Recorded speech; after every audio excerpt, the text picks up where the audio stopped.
και κάτι για αύριο για τη γιορτή μου. Η γιορτή και τα γενέθλια είναι η παγκόσμια μέρα σε θυμάμαι μια φορά το χρόνο. Είναι η μέρα που όλοι σε θυμούνται, έρχονται ευχές σε Facebook, Instagram, Twitter, TikTok, σε όλες τις πλατφόρμες, σε όλα τα τηλέφωνα.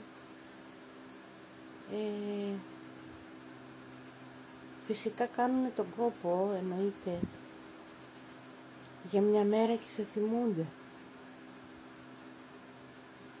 Θα πεις ότι ίσως είμαι αχάριστη, αλλά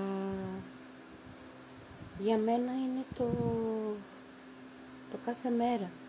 Αν ο άλλος σε θυμάται και είναι κοντά σου σε όλες τις στιγμές της ζωής σου, είτε χαρούμενες είτε στις πιο δύσκολες.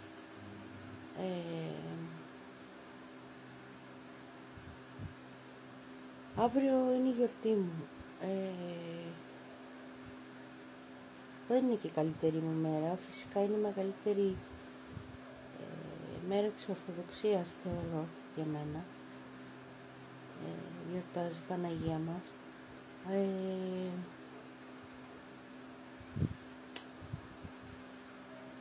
Αλλά δυσκολεύομαι με τον κόσμο, με τους ανθρώπους.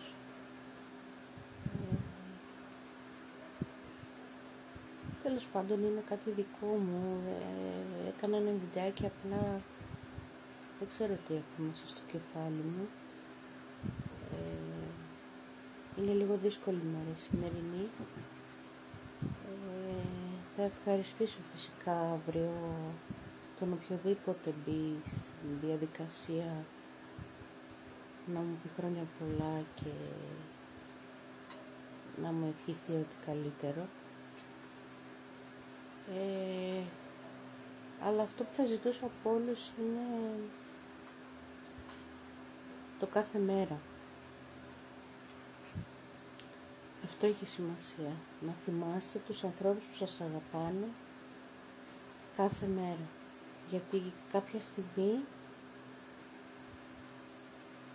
δεν θα είναι κοντά σας, δεν θα είναι εκεί για να τους πείτε ούτε τις ευχές ούτε το σ' αγαπώ σας. Γι' αυτό κάντε το τώρα όσο μπορείτε. Ευχαριστώ πολύ.